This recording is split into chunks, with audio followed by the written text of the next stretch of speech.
সামনে ইস্তেমা আছে, এই তো কয়েকদিন পরেই। আমি রিকোয়েস্ট করবো সবাইকে যে আপনারা ওলামায়ে কেরামের সাথে যেভাবে সফর করেন সেভাবে সফর করে ইস্তেমার অংশ নেবেন ইনশাআল্লাহ। এখানে সারাদিন রাত ব্যাপী বয়ান হবে। আমরা কেন এখানে যাব? এখানে যাবো এই কারণে যে ইমানের রিচার্জ করতে হয়। ইমান কি করতে হয়? রিচার্জ করতে হয়। যদি আজকে সারাদিনে আমি কোরআনের এক পারা না পড়তাম, 20টা পৃষ্ঠা হাদিস না পড়তাম, একটা ইসলামিক বই না পড়তাম, আজকে হয়তো আমার ইমানটা একটু কম থাকবে। যখন পড়াশোনা করবেন ইমানটা একটু বাড়বে, ফজিলতের কথা জানবেন, আমল করতে আগ্রহ জন্মাবে, গুনার কথা শুনবেন, পাপ থেকে বেঁচে থাকার আগ্রহ জন্মাবে। আলেমকে দেখবেন যে হ্যাঁ মাশাআল্লাহ তিনি কত সুন্দর করে উযু করেন, কত সুন্দর করে নামাজ পড়েন, দেখলে আপনি শিখতে পারবেন। যখন দেখবেন একটা আধ্যাত্মিক পরিবেশ, সবাই আমল করছে, আপনার আমল করতে ইচ্ছা করবে। এভাবেই তো আস্তে আস্তে মানুষ পবিত্রতা অর্জন করে, পরিশুদ্ধতা অর্জন করে। একা একা করতে পারে? অতএব এই ঐক্যবদ্ধ যে মিলনায়তন দিনের ক্ষেত্রে, এই মিলনায়তনগুলোর ক্ষেত্রে আমাদের সবাইকে অংশগ্রহণ করার চেষ্টা করতে হবে। আল্লাহ পাক তৌফিক এনায়েত করুন। আর এই ধরনের অনলাইনের বিভ্রান্তির ফাঁদে পড়বেন। আমি একটা রিকোয়েস্ট করি, অনলাইন সবসময় ভালো কিছু দেয় না। অনলাইন অনেক ক্ষেত্রেই খারাপ শেখায়, অনেক ক্ষেত্রে খারাপ শেখায়। আপনি একটা মাসালা জানতে চান, ঢুকবেন, দেখবেন অমুক যা বললো তমুকের বিরুদ্ধে। আর যে ইউটিউবারদের কাজ তো আছে, ওর তো ভিউজ বাড়ানো দরকার, এমন সামলাইন দিতে হবে যাতে মানুষ দেখে অমুককে ধুয়ে দিলেন তমুক, তমুককে ধুয়ে দিলেন মানে ডিটারজেন্ট পাউডার, সবাই ধুয়ে দিচ্ছে একদম, ঠিক আছে? মানে এমন এমন সব টাইটেল, বিকৃত রুচির মানসিকতা, বিকৃত মানসিকতার মানুষ। এবং আমি রিকোয়েস্ট করি ইউটিউবারদেরকে, আমি বলি তো যারা অফিসিয়াল, যে তোমাদেরকে পড়াশোনা করতে হবে। আগে পড়াশোনা করতে, কোন অংশটুকু মানুষকে শোনাতে হবে, কোনটা শোনাতে হবে না, এই যোগ্যতা তোমাকে অর্জন করতে হবে। তো এমন কিছু মানুষকে বলা যাবে না যেটা শুনলে দিনের ক্ষতি হয়ে যায়। কোনো কোনো ক্ষেত্রে একটা জিনিস হক হওয়ার পরেও পরিস্থিতির খাতিরে আমাদেরকে চুপ করে থাকতে হয়, এরকম সিচুয়েশন আসে। তো এটা তো আমাকে শিখতে হবে যে কখন কোনটা বলতে হবে, কখন কোনটা বলা যাবে না, কি প্রচার করতে হবে, কি করা যাবে না। অনলাইন সেকশনে গিয়ে মানুষকে বিক্ষিপ্ত করে দিয়েছে, অমুক যা তমুকের বিরুদ্ধে, তমুক যে অমুকের বিরুদ্ধে, অমুককে ধুয়ে দিলেন তমুক, তমুক সাইকে ধুয়ে অমুক। মানে মানুষের অনলাইন ঢুকলে দেখবেন বাংলাদেশে একজনও ভালো আলেম বক্তা কেউ নাই, মানে সবাইকে ধুয়ে রেখে দিয়েছে। তো এখন কি করবা? এখন তুমি দায়িত্ব নাও উম্মার, ইউটিউবিং আর ফেসবুকিং বাদ দিয়ে তুমি এখন উম্মার দায়িত্ব নাও। আমরা আলেম ওলামা যারা সবাই সরে যাই, তোমরা আলেম হয়ে দায়িত্ব নাও। এখন তোমরা উম্মাকে নেতৃত্ব দাও। সবাই তো খারাপ।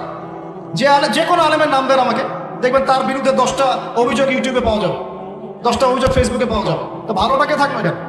কেউ ভালো আছে? তাহলে সবাই সরে যাই আমরা, আলেম ওলামা যারা আছেন ওরাই দায়িত্ব নেই, ওরাই বক্তব্য দেয়, ওরাই বয়ান করে, বই লিখুক। দেখেন বাংলাদেশে একটা খুব নিম্ন মানসিকতার চর্চা হচ্ছে। নিজে মানুষের দোষ ধরতে বেশি ব্যস্ত, নিজে কিন্তু আলেম হবে না। নিজে কষ্ট করে পড়াশোনা করে আলেম হয়ে এসে বক্তব্য দাও, নিজে কষ্ট করে পড়াশোনা করে আলেম হয়ে একটা বই লিখো, নিজে একটা মাদ্রাসা করো, একটা স্কুল করো, একটা প্রতিষ্ঠান করো, হাফেজদেরকে পড়াও। নিজে কি করতেছো? তুমি তো মানুষের ভুল নিয়ে ব্যস্ত, নিজে করতেছো নাকি? আর কোন কাজটা করলে উম্মার ভেতর থেকে খেদমত হবে আর কোন কাজটা এখন করা যাবে না, এই বোঝার যোগ্যতাও তো তোমার অর্জন হয় না। কোনো ক্ষেত্রে দেখা যায় যে কোরআন, আস্তাগফিরুল্লাহ, কোরআন বিশুদ্ধ করে তেলাওয়াতটুকু করতে জানে না, এইসব মাহফিলের মঞ্চে বসে বসে বয়ান করতেছে। শুধু বয়ান না, বয়ান করলে একটা কথা ছিল, ঠিক আছে একসময় শিখে নিবে বলতাম, বয়ান না, এখানে বসে রীতিমতো আলেম ওলামাদেরকে, মুফতিদেরকে বাহাসের জন্য ডাকা হচ্ছে। বাহাসের জন্য ডাকা হচ্ছে, যে ব্যক্তি ডাকছে সে কোরআনও তেলাওয়াত করতে পারে, একটা আয়াত তেলাওয়াত করতে 10টা ভুল করে বসে। বিশ্বাস করছে না? এগুলো দেখছি, আপনারা তো হয়তো সব বাইরের চোখ দিয়ে দেখেন, কিছু কিছু মানুষ ভিতরের চোখ দিয়ে দেখে।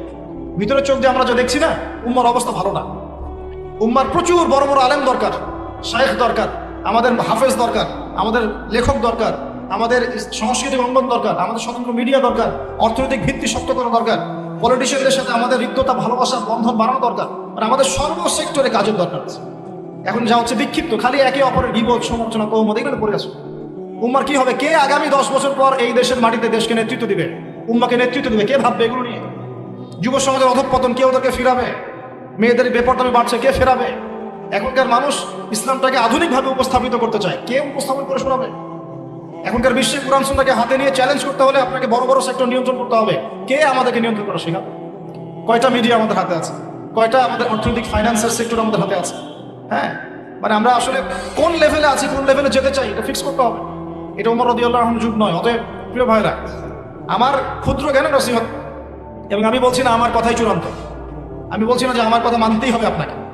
আপনি আমার চেয়ে ভালো বুঝতে পারেন, আরো ভালো জ্ঞানের অধিকারী হতে পারেন, এবং আপনি আমার দ্বারা আরো বড় বড় খেদমত করতে পারেন। তবে আমার কাছে মনে হয় সর্বপ্রথম আমাদের প্রয়োজন এখন জ্ঞানের বিপ্লব। আমাদের সবাইকে এখন কনস্ট্রাকটিভ সিলেবাস পড়াশোনা করে জ্ঞানের বিপ্লব বা জ্ঞানের চর্চা করতে হবে সবার আগে। যত বেশি জ্ঞান অর্জন করবো ইনশাল্লাহ আগামীতে উম্মার জন্য তত ভালো হবে ইনশাল্লাহ। 1 নাম্বার। 2 নাম্বার, আমাদের সবার উচিত ঐক্যবদ্ধ হওয়ার চেষ্টা করা, আপোষে বিভক্তি বন্ধ করা। যারা বিভক্তি সৃষ্টি করছে এদেরকে সামাজিকভাবে বয়কট করতে হবে, না হলে আপনি আগামী দিনে একটা বিভক্ত বিচ্ছিন্ন ছিন্ন ভিন্ন জাতি পাবেন, ঐক্যবদ্ধ করতে পারবেন। আমাদের ছেলেমেয়েরা এসে আমাদেরকে অভিশাপ দিবে, কি করে গেছো তোমরা? আমাদের ছেলেমেয়েরা এসে আমাদেরকে অভিশাপ দিবে, কি করলা তোমরা দিনের জন্য? আব্বা কি করছো, আম্মা কি করছো, ভাই আজকে উম্মাকে এই অবস্থায় নিয়ে এসে রাখছো। দেখেন এক সময় আমাদের ছেলেমেয়েরা আমাদেরকে আঙ্গুল তুলে কথা বলবে, ছোটরা কথা বলবে, কি করলেন, কি হলো, কেন কেন আলেমে আলেমে দ্বন্দ্ব, কেন কেন বক্তায় বক্তায় দ্বন্দ্ব, কেন কেন ইসলামিক দুটো সংগঠনের মধ্যে দ্বন্দ্ব হবে, কেন মুসলিম ভাই ভাই এক মুসলিম ভাই আর এক মসজিদে যাবে না, ও আমার মসজিদে আসবে না, কেন হবে এমন? কেন এক কেবলা, এক কোরআন, এক রাসূল, এক হাদিস, সবকিছু এক, তারপরেও কেন এমন হবে? উত্তর তো খুঁজতে হবে। প্রথম কথা, জ্ঞানের চর্চা হচ্ছে না পরিপূর্ণ। দ্বিতীয় কথা হচ্ছে আমরা সাম্প্রদায়িক চিন্তা করছি। আমাদের হৃদয়টাকে বড় করা দরকার, মুসলিম ভাইদের ভালোগুলো নেওয়া দরকার, খারাপটা ছেড়ে দেওয়া দরকার। মুসলিম ভাইদের ভালোগুলো নেওয়া দরকার, খারাপটা ছেড়ে দেওয়া দরকার। খারাপের চর্চা বন্ধ করে ভালোর চর্চা শুরু করে। কার মধ্যে কি ভালো আছে ওটা খোঁজার চেষ্টা করে, কার মধ্যে কি খারাপ আছে ওটা খুঁজতে গেলে একটা ভালো মানুষ পাবেন না এখন। কার মধ্যে কি ভালো আছে এটা খোঁজার চেষ্টা করি, কার মধ্যে কি খারাপ আছে এটা খুঁজতে গেলে একটা ভালো মানুষ এখন সমাজে পাওয়া যাবে না। এটা আইয়ামে জাহিলিয়াতের যে জাহিলিয়াতগুলো আছে না, ওই জাহিলিয়াতের ছোঁয়া কিন্তু এই যুগে এখনো আছে।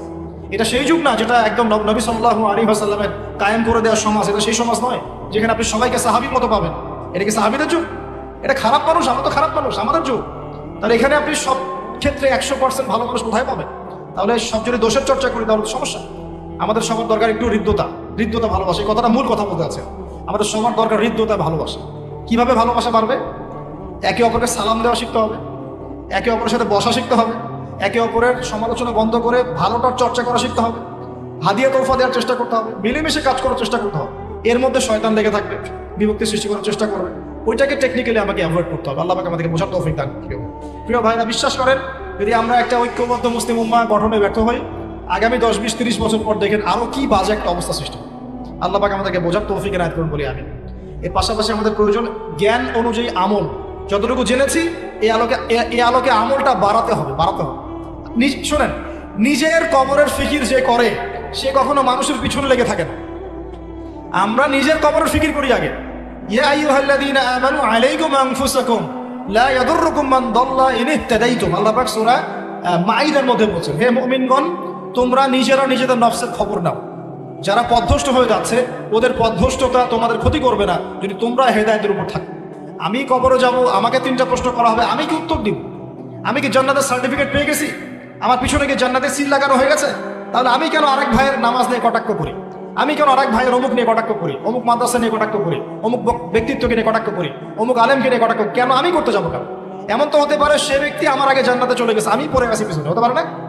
হতে পারে কি না? এমন তো হতে পারে আমি সবার শেষে জান্নাতে যাচ্ছি খুঁড়ায় আর এই মানুষগুলো আমার আগেই জান্নাতে সব চলে গেছে, হতে পারে কি না? এই যে ইবলিসি স্বভাব একটা চলে আসছে, নিজেকে বড় মনে করা, অন্যকে ছোট মনে করা। এই কাজ করতে গিয়ে আমরা কিন্তু ঐক্য নষ্ট করে ফেলছি। প্রিয় ভাইরা, সমালোচনার সংস্কৃতি বন্ধ করে ভালো চর্চা করুন, হৃদ্যতা বাড়ান, আমল বাড়িয়ে দেন, নিজের কবরের ফিকির করি। 30 বছর চলে গেল, কয় ওয়াক্ত নামাজ পড়েছি, কয়টা সূরা শিখলাম, কয়টা হাদিস শিখলাম, হ্যাঁ, কয়দিন মানুষকে দাওয়াত দিলাম, কয়দিন আমি তাবলীগের মেহনত করলাম, কয়দিন আমর বিল মারুফ। যদি আমরা সবাই ঐক্যবদ্ধ থাকতে পারতাম তাহলে ইসলামের ভিতরের শত্রু বা বাহিরের শত্রুরা কখনোই দিনের কোনো ক্ষতি করতে পারতো না। কিন্তু এখন দুর্ভাগ্যজনক হলো সত্য, আমরা দেখছি যে মুসলিম সমাজে ইসলামের দুশমনরা বিভিন্ন রকম আদর্শ মতবাদ ছড়িয়ে দিয়েছে।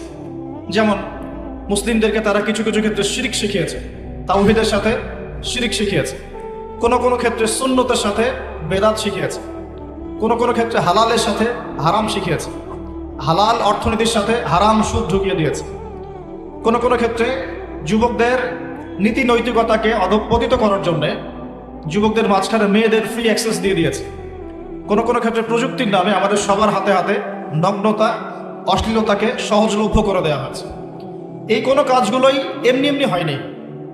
মুসলিমদের মধ্যে অভ্যন্তরীণ বিভক্তি, ধর্মতাত্ত্বিক বিভক্তি, পলিটিক্যাল বিভক্তি, অর্থনৈতিক ক্ষেত্রে বিভক্তি, সামাজিক বিভক্তি, এই বিভক্তি, অধঃপতন, নীতি নৈতিকতার অধঃপতন, এগুলো এমনি এমনি হয়নি। এগুলোর পিছনে একটা মাস্টার প্ল্যান আছে। কি আছে? Master plan.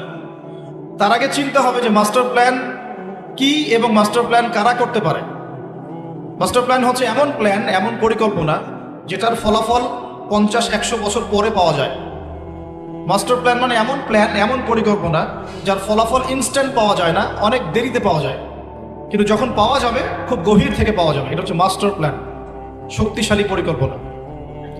আজকে থেকে 100 বছর আগে এই পৃথিবীতে যাদের থাকার কোনো জায়গা ছিল না, তারা আজকে মুসলিম ভূমিগুলোকে দখল করে করে তাদের রাজত্ব কায়েম করেছে।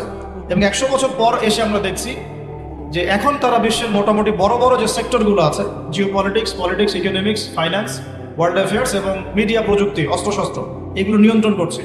তার মানে 100 বছর আগ থেকেই তারা মাস্টার প্ল্যান করেছিল এই বিশ্বটাকে শাসন করার। কথা কি বুঝতে পারছেন কিছু? কাদের কথা বলছি বুঝতে পারছেন তো? আচ্ছা, এখন নতুন পরিকল্পনা, যেটা টাটকা পরিকল্পনা, সেটা হচ্ছে এটা আশঙ্কা আপনি কখন করতে পারেন? যখন আপনি ইতিহাস পড়েছেন, কোরআন সুন্নাহ ঘাটাঘাটি করছেন, ওয়ার্ল্ড অ্যাফেয়ার্স পড়ছেন, আপনি তখন একটা আশঙ্কা করতে পারেন এটা হতে পারে, এটা কিন্তু হবেই এমন নয়। আশঙ্কা হতে পারে যে আগামী রমজানটা মুসলিমদের জন্য কঠিন হতে পারে, স্পেশালি মুসলিমদের জন্য। হতেই পারে তাদের উপর নির্যাতনের নতুন স্টিম রোলার চালু হতে পারে, পরিবেশ পরিস্থিতি ওইদিকে যাচ্ছে। প্রশ্ন হচ্ছে কেন তারা এটা চাচ্ছে, কি কারণ? কারণ হচ্ছে পৃথিবীর একটা সভ্যতা খুব শক্তভাবে চাচ্ছে যে সারা বিশ্ব থেকে যেন ধার্মিক এবং মুসলিমদের একটা অধঃপতন ঘটে এবং তাদেরকে এলিমিনেট করা যায়, বাতিল করে ফেলা যায়। এখন বিশ্বটাকে শাসন করতে হলে বিশ্বের বড় বড় সেক্টরগুলোকে শাসন করতে হবে। ফর এক্সাম্পল জিও পলিটিক্স, তারা সেটা করছে। ফর এক্সাম্পল ইকোনমিক্স, পুরো ওয়ার্ল্ডের ব্যাংকিং সিস্টেম দিয়ে তারা সেটা করছে। ফর এক্সাম্পল ফাইন্যান্স, ব্যবসা বাণিজ্য, তারা কিন্তু ব্যবসা নিয়ন্ত্রণ করছে। ফর এক্সাম্পল মানি, কারেন্সি, তারা কিন্তু কারেন্সি নিয়ন্ত্রণ করছে। ফর এক্সাম্পল মিডিয়া, প্রযুক্তি, এগুলো কিন্তু ওদের হাতে নিয়ন্ত্রিত হচ্ছে। এমনকি মুসলিম সমাজের ভিতরে তাদের বহু এজেন্ট ঘুরে বেড়াচ্ছে মুসলিমদের লেবাসে, পোশাকেই। আমরা সেটাও বুঝতে পারছি না, চিনতেও পারছি না। কারণ চেনার জন্য আমাদের যে দূরদর্শিতা দরকার, খিদির আলাইহিস সালামের মতো যে বাসিরা দরকার।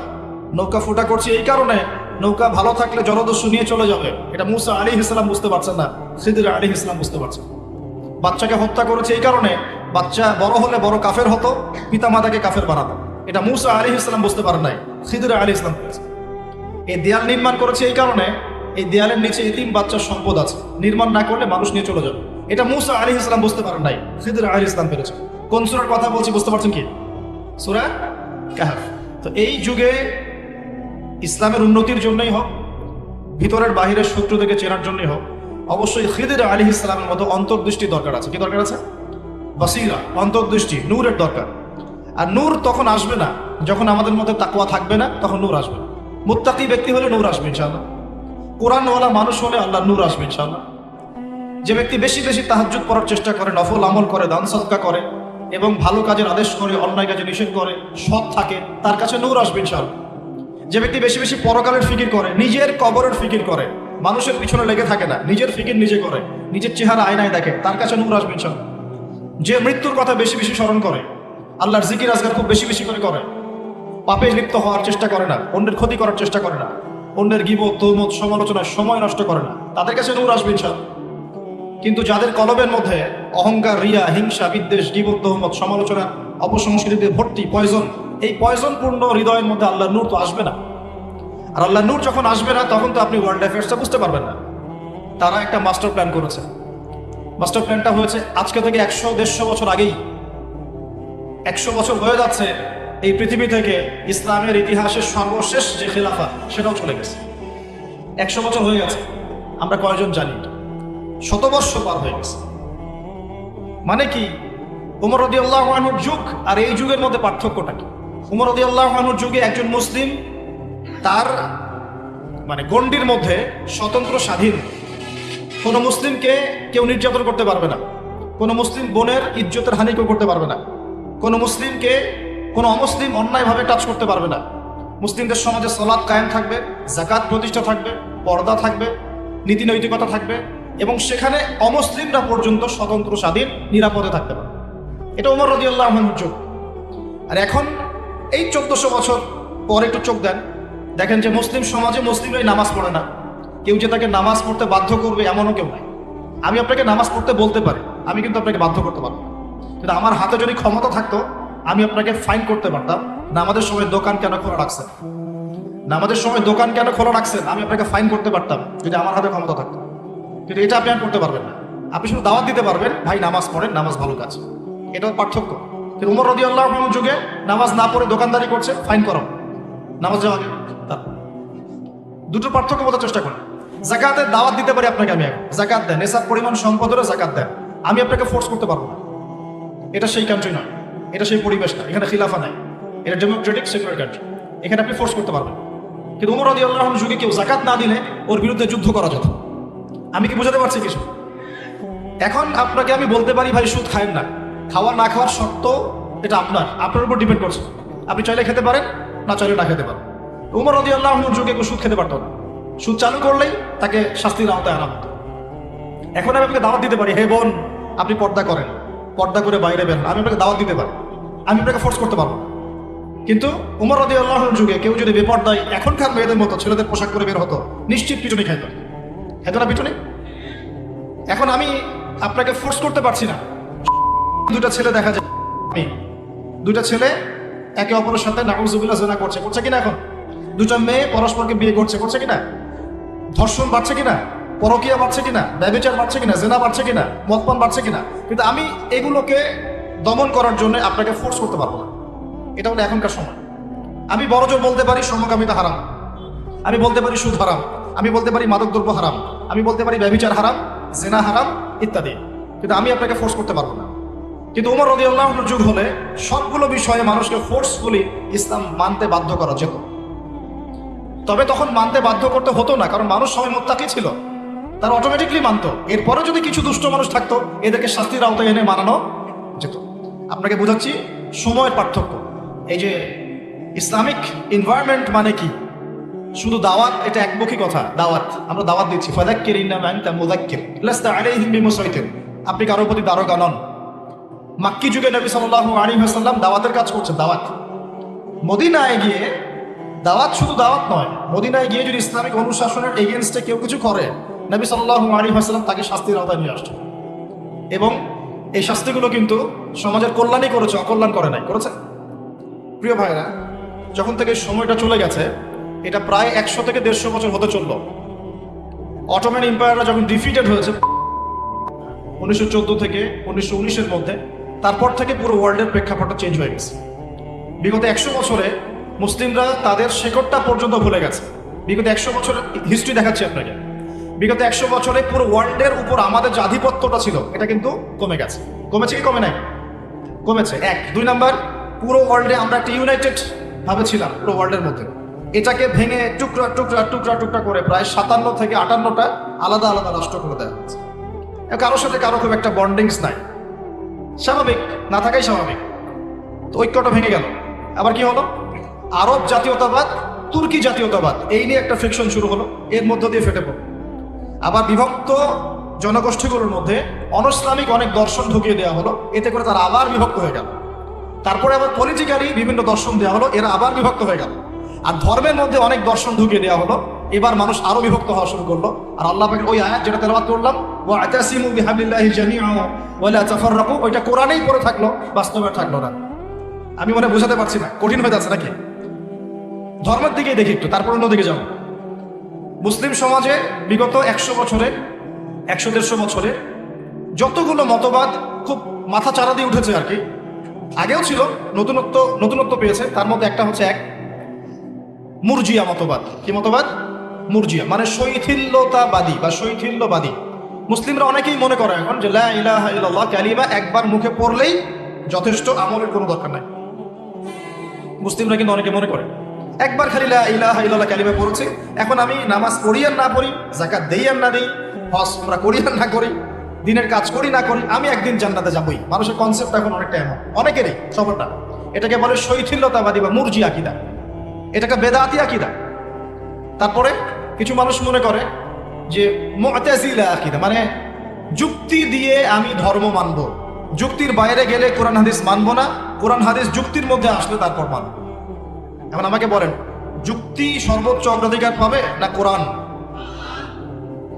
দর্শন সর্বোচ্চ অগ্রাধিকার পাবে না রাসূলের হাদিস? বিজ্ঞান সর্বোচ্চ অগ্রাধিকার পাবে না আল্লাহর ওহী? এই কনসেপ্টটা থেকে অনেক মুসলিম সরে আসছে। আমরা যারা টুকটাক নামাজ কালাম পড়ি, দিন চর্চা করি, দাড়ি টুপি রেখে ঘুরছি, হয়তো আমরা যারা ধর্মান্ধ আমরা এরকম চিন্তা করি না, তাই না? সবাই তো এটাই বলে এখন নাউজুবিল্লাহ।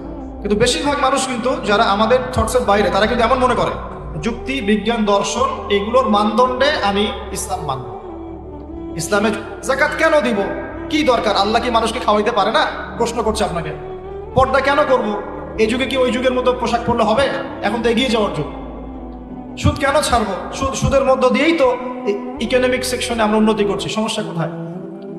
হ্যাঁ, তারপরে চোরের হাত কাটার কথা কেন বলতে হবে? এটা তো বর্বর। জেনা করলে কোরআনের সূরা নূরের প্রথম 2টা আয়াতে বলা হচ্ছে 100টা বেত্রাঘাত করতে। এগুলো তো এখন চলবে না। আমরা প্রশ্ন উত্থাপন করছি, কেন আমি নামাজ পড়ব? কি যুক্তি? কেন যাকাত দিব? কি বিজ্ঞান এখানে? কি দর্শন? কেন পর্দা করব? কেন আমি এটা করব? কেন ওটা করবো? আমরা সবকিছু এখন যুক্তি, দর্শন, বিজ্ঞান খুঁজি। এটা একটা মুতাজিল আকীদা, এটা একটা বেদাআতি আকীদা। 2টা এক্সাম্পল দেবো খালি, তারপরে বুঝতে পারবো, ক্লিয়ার হয়ে যাবে ইনশাআল্লাহ। এক, সবচেয়ে শ্রেষ্ঠ মুসলিম আল্লাহ পাক কাকে বলছেন কোরআনে? সেই নবীর নাম কি বলেন? আমাদের নবী তো আছেই, হযরত মুহাম্মদ সাল্লাল্লাহু আলাইহি ওয়াসাল্লাম তো আছেই। মানে অন্যান্য নবীদের মধ্যে কোন নবীর ক্ষেত্রে মুসলিম শব্দটা প্রয়োগ করা হচ্ছে বলেন? হ্যাঁ, মিল্লাতে আবিকুম ইব্রাহিম হুয়া সাম্মাকুমুল মুসলিমিন, মা কানা ইব্রাহিম ইয়াহুদিয়্যান ওয়ালা নাসরানিয়্যান ওয়ালাকিন কানা হানিফান মুসলিমা। এই যে একনিষ্ঠ মুসলিম কে ছিলেন? ইব্রাহিম আলাইহিস সালাম। একটু দেখি তার ইসলাম চর্চা। তাকে আল্লাহ পাক বলছেন স্ত্রী এবং সন্তানকে ওই জনমানব শূন্য জায়গায় রেখে চলে আসো, কোনো খাবার নাই, কোনো পানি নাই, কিছু নাই কিন্তু। এবং তিনি জানেন ভালো করে সেখানে কোনো খাবার নাই, সেখানে কোনো পানি নাই। ইব্রাহিম আলাইহিস সালাম একবারও আল্লাহকে বলেন নাই কেন রেখে আসবো, এর পিছনে যুক্তি কি, দর্শন কি, কি বিজ্ঞান? কথা বুঝতে পারছেন? একই ব্যক্তিকে আল্লাহ পাক আবার বলছেন তোমার সন্তানের বয়স এখন 10 থেকে 15-এর মধ্যে, ফালাম্মা বালাগা মাআহু সা'য়া, দৌড়াদৌড়ি করতে শিখেছে, এখন তুমি তোমার সন্তানকে কুরবানি করবে। নিষ্পাপ সন্তান, ছোট বাচ্চা, কুরবানি করতে হবে। ইব্রাহিম আলাইহিস সালাম একবারও বললেন না কেন করতে হবে, কি যুক্তি, কি বিজ্ঞান, কি দর্শনের পেছনে?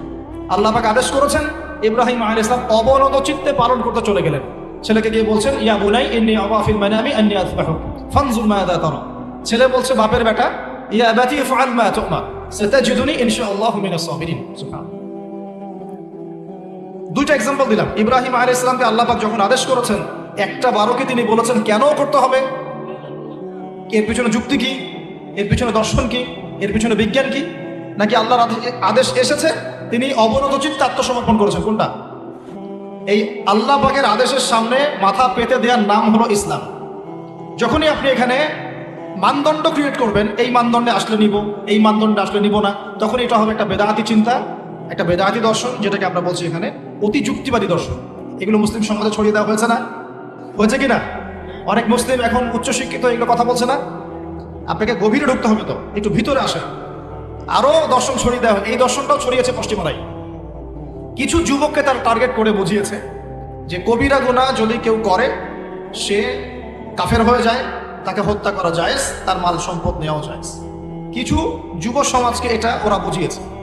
এর ফলশ্রুতিতে বিভিন্ন মুসলিম কান্ট্রিতে কিছু কিছু মানে সশস্ত্র, যেটাকে আমরা বলবো সশস্ত্র সন্ত্রাসী সংগঠন তৈরি হয়েছে, যারা মুসলিমদেরকে হত্যা করে, অমুসলিমদের কোনো ক্ষতি করে।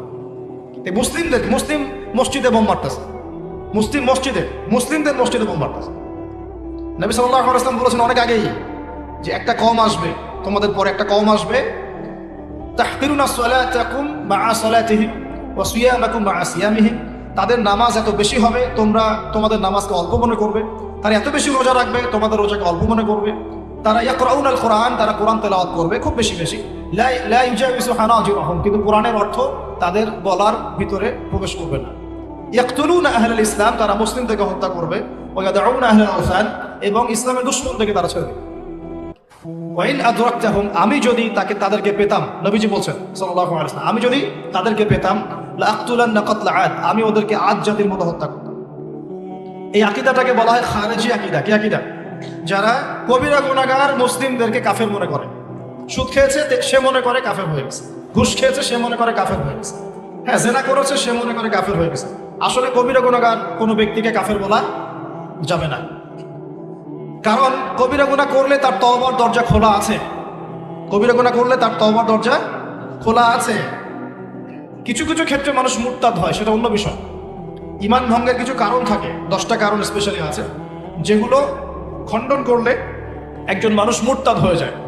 যেমন কেউ যদি প্রকাশ্যে বলে যে আমি ইসলাম মানি না, মুসলিম ছিল আমি ইসলাম মানি না, আমি কোরআনও মানি না, সুন্নাহও মানি না, বাস বের হয়ে গেছে ইসলাম থেকে। কেউ যদি বলে যে নবী সাল্লাল্লাহু আলাইহি ওয়াসাল্লামের চরিত্র ভালো না, আমি মানি না তার চরিত্র ভালো, এরকম বলে। বা কেউ যদি নবী সাল্লাল্লাহু আলাইহি ওয়াসাল্লামকে প্রকাশ্যে বলে যে না আমি তার আদর্শ মানি না, আমি তাকে শেষ নবী বলেও মানি না, প্রকাশ্যে যদি এরকম কোনো স্টেটমেন্ট আসে ইমান ভঙ্গের কারণগুলোর মধ্যে পড়ে, তাহলে সে মুরতাদ হয়ে যায়, সেটা অন্য বিষয়। কিন্তু কবিরা গুনাহ করলেই কোনো মানুষ কিন্তু কাফের হয় না, খেয়াল রাখতে হবে। হয়তো বা কেউ সুদ খেয়ে ফেলেছে, তওবা করে ফিরে আসার সুযোগ আছে না? আচ্ছা। কেউ ঘুষ খেয়েছে, তওবা করে ফেরার সুযোগ নাই। এমনকি কেউ চুরি করেছে, চুরির যদি শাস্তি হয়ে যায় বা মাল যদি ফেরত দিয়ে দেয়, তাকে তওবা কবুল হবে না? ইনশাআল্লাহ হবে। একজন ব্যক্তি ব্যভিচার করেছে, জেনা করেছে, তার কি তওবার দরজা খোলা নাই? তো এই আকীদাটাও কিন্তু মুসলিমদের মধ্যে ওরা টেকনিক্যালি ঢুকিয়ে দিয়েছে। কবিরা গুনাহ করলে অনেকে কাফের মনে করে। এই যে মুরজিয়ার কথা বললাম, মুআতাজিলার কথা বললাম, মতি যুক্তিবাদী, খাওয়ারিজ আকীদার কথা বললাম, এরকম একটা আছে জাহমিয়া, এগুলো পড়তে হবে। একটা আছে জাহমিয়া আকীদা, একটা রাফেজি। কিরকম? তারা আলী রাদিয়াল্লাহু আনহুকে নিয়ে খুব বেশি বাড়াবাড়ি করে, আলী রাদিয়াল্লাহু আনহুকে নবীর উপরে মর্যাদা দেওয়ার চেষ্টা করে, বের হয়ে যায় ইসলাম থেকে। এরকম একটা আছে কাদারিয়া, কি নাম বলছি? কাদারিয়া কেমন? তারা বলছে তাকদীর বা ভাগ্য বলতে কিছুই নাই, মানুষ নিজে যা করবে তার ফলাফল পাবে। এরকম কথাও শোনেন নাই? আচ্ছা, এটা কাদারিয়া আকীদা। একটা আছে জাবারিয়া, এটা কেমন? মানুষ মনে করে সব তাকদীরেই লেখা আছে, আমার নিজের করার কোনো স্বাধীনতা নাই। চুরি করেছো কেন? তাকদীরে লেখা আছে তাই। সুদ খাও কেন? তাকদীরে লেখা আছে তাই। জেনা করছো কেন? তাকদীরে আল্লাহ লিখছেন তাই।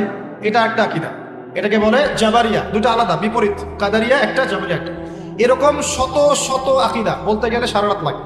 শত শত দর্শন, যুক্তি ইসলামের বিরুদ্ধে প্রকাশ্যে এবং গোপনে, মানে দৃশ্যমান অদৃশ্যমান, এই দুইটা দিক থেকে ইসলামের মধ্যে ঢুকিয়ে দেওয়া হয়েছে বিগত প্রায় 100 বছর। এগুলো গেল ধর্মতাত্ত্বিক কথা। তারপরে অর্থনৈতিকভাবে আপনি তাকান, দেখবেন হালাল যত রিজিকের সোর্সগুলো আছে সবগুলোর মধ্যে হারাম ঢুকানো হয়েছে। একটা হালাল চাকরি করতে চান, ঘুষ দিতে হবে, হালালের মধ্যে হারাম। একটা ব্যবসা করছেন, ছোটখাটো ব্যবসা, পানির দোকান করছেন, ওখানেও দেখবেন আপনাকে সিগারেট বিক্রি করতে হচ্ছে, হালালের মধ্যে হারাম। আপনি যাকাত ভিত্তিক অর্থনৈতিক জায়গায় সুদ ভিত্তিক অর্থনীতি প্রতিষ্ঠা হয়ে গেছে সারা বিশ্বে। এখন বুঝাতে পারবেন না যাকাত কি, ব্যবসা কি, সুদ কি, মানুষ এগুলো বুঝতেও চায় না।